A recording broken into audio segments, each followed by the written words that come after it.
नमस्कार. छायाज रेसिपीजमध्ये आज आपण मटार आणि तांदळाच्या पिठापासून खूपच मस्त अशी रेसिपी बनवणार आहोत. तर अजिबात वेळ न घालवता बनवायला सुरुवात करूया. तर सगळ्यात आधी इथे मिक्सरच्या भांड्यामध्ये एक वाटण तयार करूया. तर यासाठी इथे मी साधारण अर्धा इंच आलं असं तुकडे करून घेतलं आहे. यानंतर हिरव्या मिरच्या घेतल्यात. जेवढं तुम्हाला तिखट हवं त्या प्रमाणात हिरव्या मिरच्या घ्या. यानंतर यामध्ये अर्धा चमचा जिरं घालायचं आहे आणि हे आता जाडसर वाटून घ्यायचं आहे. तर इथे मी हे वाटून घेतलं आहे. तुम्ही पाहू शकता असं जाडसर वाटलं आहे. आता यामध्ये अर्धा कप मटार घालायचं आहे. फ्रेश मटार मी इथे घेतला आहे. कोणत्याही वाटीने तुम्ही मोजून अर्धा कप इथे मटार घ्या. आता हे सुद्धा आपल्याला वाटून घ्यायचं आहे. हे एकत्र वाटलं नाही मी, कारण जर एकत्र घातलं असतं तर मिरच्या आणि आलं बारीक झालं नसतं, म्हणून आधी ते वाटून घेतलं आणि नंतर यामध्ये मटार घातला. तर पहा मटारसुद्धा असा जाडसरच वाटून घेतला आहे. तर आता ही पेस्ट आपण बाजूला ठेवूया आणि पुढची कृती करूया. इथे आता गॅसवरती मी कढई गरम करत ठेवले. यामध्ये त्याच कपाने मी 1 कप पाणी घातलं आहे. पाणी गरम होतं आहे. आता यामध्ये आपल्याला पाव चमचा हळद घालायची आहे. यानंतर 1 चमचा सफेद तीळ घालायचे आहेत. सध्या थंडी आहे त्यामुळे इथे तीळ घालायचे. तीळ उष्ण असतात. यानंतर यामध्ये मी चवीप्रमाणे मीठ घातलं. आता इथे बारीक चिरलेला ओला लसूण घालायचा आहे आणि बारीक चिरलेली कोथिंबीर घालायची आहे भरपूर. सध्या थंडीमध्ये ओला लसूण मार्केटमध्ये मिळतो, तर तो तुम्हाला मिळाला तर घाला, नाही मिळाला तर स्किप केलं तरी चालेल. आता यामध्ये आपल्याला जे आपण वाटण तयार करून ठेवलं होतं ते घालायचं आहे. मिक्स करूया याला. आता यामध्ये इथे मी अर्धा चमचा गुळाची पावडर घालते. यामुळे थोडीशी गोडसर चव छान लागते या रेसिपीमध्ये, म्हणून मी घातली. तुम्हाला नसेल आवडत तर तुम्ही स्किप करू शकता आणि याऐवजी तुम्ही थोडीशी साखर घालू शकता किंवा गूळ असेल तर गुळाचा छोटासा खडा घालू शकता. पाण्याला छान उकळी काढून घ्यायची आणि पाण्याला उकळी आल्यानंतर यामध्ये 1 कप तांदळाचं पीठ घालायचं आहे. तर आपण 1 कप पाणी घेतलं होतं त्याच प्रमाणामध्ये 1 कप इथे तांदळाचं पीठ घालायचं आहे. आता हे व्यवस्थित एकजीव करून घ्यायचं. गॅस अगदी मंद आहे.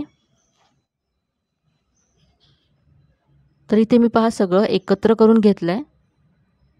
आता गॅस बंद करायचा आहे आणि याच्यावरती झाकण ठेवायचं आहे असंच 5 मिनिटासाठी. तर हे असंच झाकून ठेवूया. तोपर्यंत आपण एक मस्त अशी कांदा टोमॅटोची चटणी तयार करून घेऊया. तर चटणी बनवण्यासाठी इथे गॅसवरती मी तडका पॅन गरम करत ठेवला आहे. यामध्ये 1 चमचा तेल घालायचं आहे. तेल गरम झालं की यामध्ये अर्धा चमचा जिरं घातलं. जिरं छान तडतडलं आहे की यामध्ये 5 ते 6 लसणाच्या पाकळ्या घातल्यात. यानंतर इथे छोटा कांदा मी असा उभा चिरून घातला आहे. यानंतर टोमॅटो घातला. आता कांदा टोमॅटो आपल्याला तेलावरती परतून घ्यायचं आहे. ब्राऊन करायचं नाही आहे. हे सॉफ्ट होईपर्यंत आपल्याला परतून घ्यायचं आहे. तर यामध्ये आता मी चिंच घातली थोडीशी. यानंतर इथे मी 2 लाल मिरच्या घातल्यात. रंगसुद्धा येईल छान आणि तिखटसुद्धा होईल चटणी. आता हे टोमॅटो आणि कांदा आपण सॉफ्ट होईपर्यंत परतूया. यामध्ये आता मी 1 मोठा चमचा भाजलेली चण्याची डाळ घालते. जर तुमच्याकडे भाजलेली चण्याची डाळ नसेल, कच्ची असेल तर ती तुम्ही सुरुवातीलाच घाला आणि छान भाजून घ्या. डाळ घातल्यानंतर फक्त 1 मिनिट याला परतायचं. भाजलेली डाळ आहे त्यामुळे जास्त परतायची गरज नाही आहे. यानंतर मी गॅस बंद केला आहे.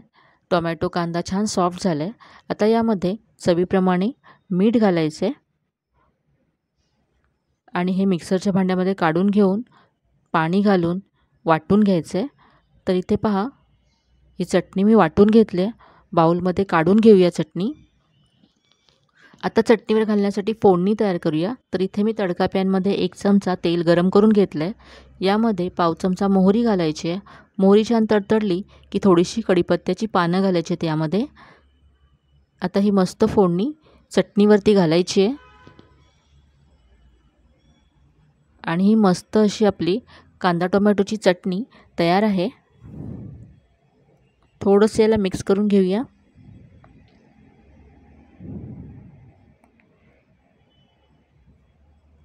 ही चटणी आता आपण बाजूला ठेवून देऊया आणि पुढची कृती करूया.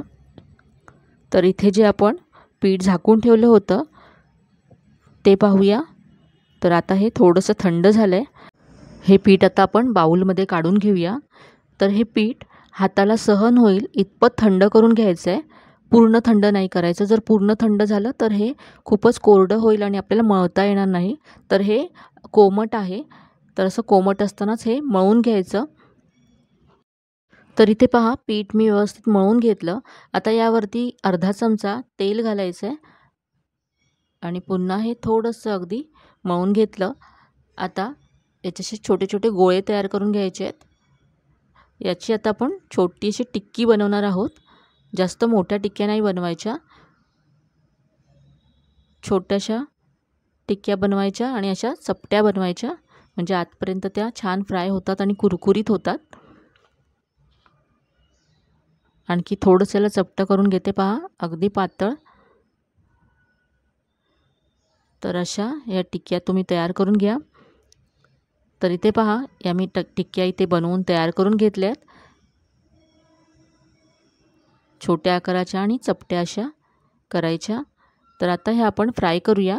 तर फ्राय करण्यासाठी इथे मी गॅसवरती तेल गरम करत ठेवलं आहे. तेल अगदी मस्त गरम करून घ्यायचं. तेल गरम नसेल तर टिक्क्या ह्यात फ्राय केल्यानंतर खूपच तेलकट होतात.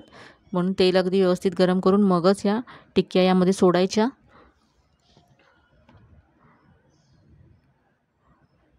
तर अगदी मस्त अशी रेसिपी आहे आणि सध्या मार्केटमध्ये मटारसुद्धा खूप मोठ्या प्रमाणात मिळतो आहे, छान मिळतो आहे.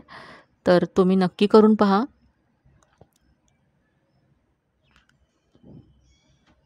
या खूपच चवीला तर मस्त लागतात आणि खूपच कुरकुरीतसुद्धा होतात.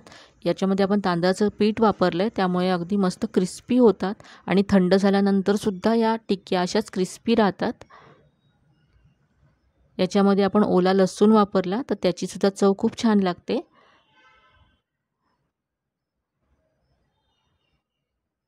तर ह्या अशा मी पहा टिक्क्या मी फ्राय करून घेतल्या. तेलामध्ये घातल्यानंतर लगेचच ह्या उलटायच्या नाही आहेत, कारण सॉफ्ट असतात. थोड्याशा फ्राय झाल्यानंतर त्याला उलटून घ्यायचं आणि अशा ब्राऊन होईपर्यंत टिक्क्या फ्राय करून घ्यायच्या. पहा तीळ आपण जे टाकलं याच्यामध्ये त्याची पण खूप मस्त टेस्ट लागते आणि दिसायलासुद्धा खूप छान दिसतात.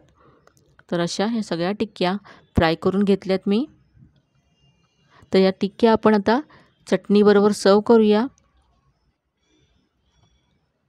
तर या थंडीच्या दिवसामध्ये आपल्याला काहीतरी चमचमीत खावंसं वाटतं, तर अगदी घरी असलेल्या साहित्यापासून या टिक्क्या तुम्ही फटाफट बनवू शकता आणि चवीला अगदी मस्त लागतात. या चटणीबरोबर तर ह्या टिक्क्या खूपच छान लागतात. तर ह्या टिक्क्या किंवा हे मटारचे पकोडे तुम्ही नक्की करून पहा, तुम्हाला नक्की आवडतील. तुम्हाला एक तोडून दाखवते. बाहेरून अगदी क्रिस्पी कुरकुरीत हे होतात आणि आतून सॉफ्ट. आणि थंडीमध्ये असे गरमागरम पकोडे तुम्हाला नक्कीच आवडतील.